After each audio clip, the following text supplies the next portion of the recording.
थोयो नों नङाबो दा बे उजिया नोंजों नङाबो दा बे संसाराव थांनानै थानाय नङा दैयाव बारसोमनानै देवलिं लागायनानै थैथारगोन आं थांनानै थानाय नङा दैयाव बारसोमनानै देवलिं लागायनानै थैथारगोन आं नोंखौ आं मोजां मोनो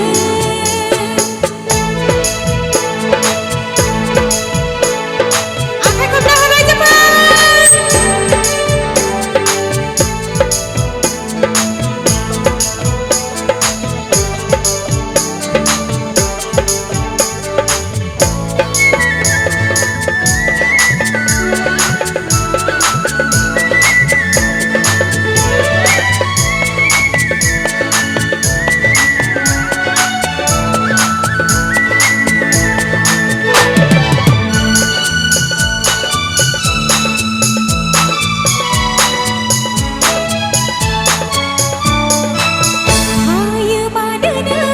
गोमजोर गोमजोर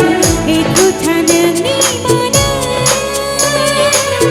आंनि गोसोआबो बायफ्लेलाङो रजे नोंखौ बिदि नुबोला थायोबानो नों गोमजोर गोमजोर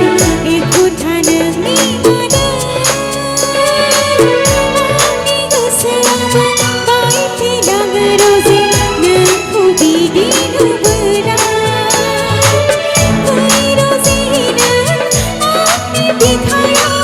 जुगामि नोंखौ बजबना लागोन फै रजे नों आंनि बिखायाव जुगामि नोंखौ बजबना लागोन नोंखौ आं मोजां मोनो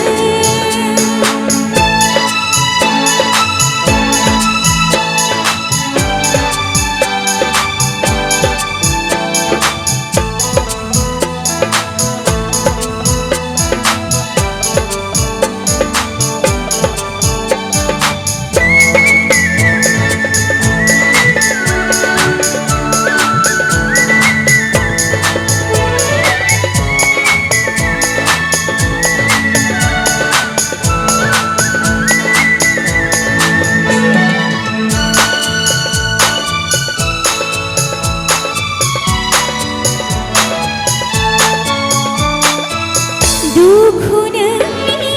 खावसे रानदो आंदो हाजासे रज'नो नाजागोन आं दुखु नोंनि खावसे रानदो आंदो हाजासे रज'नो नाजागोन आं फैलाव बुहुमाव रुजु रुमु रायजो जानोसो गोसोसै आं फैलाव बुहुमाव रुजु रुमु रायजो जानोसो गोसोसै आं नोंखौ आं मोजां मोनो आं नोंखौ गोसो थोयो नों नङाबो दा बे उजियाव नोंजों नङाबो दा बे संसाराव थांनानै थानाय नङा दैयाव बारसोमनानै देवलिं लागायनानै थैथारगोन आं थांनानै थानाय नङा दैयाव बारसोमनानै देवलिं लागायनानै थैथारगोन आं थांनानै थानाय नङा दैयाव बारसोमनानै देवलिं लागायनानै थैथारगोन आं थांनानै थानाय नङा दैयाव बारसोमनानै देवलिं लागायनानै थैथारगोन आं थेंक इउ भिडिअखौ नायनायनि थाखाय साबायखर गोजोन्थों।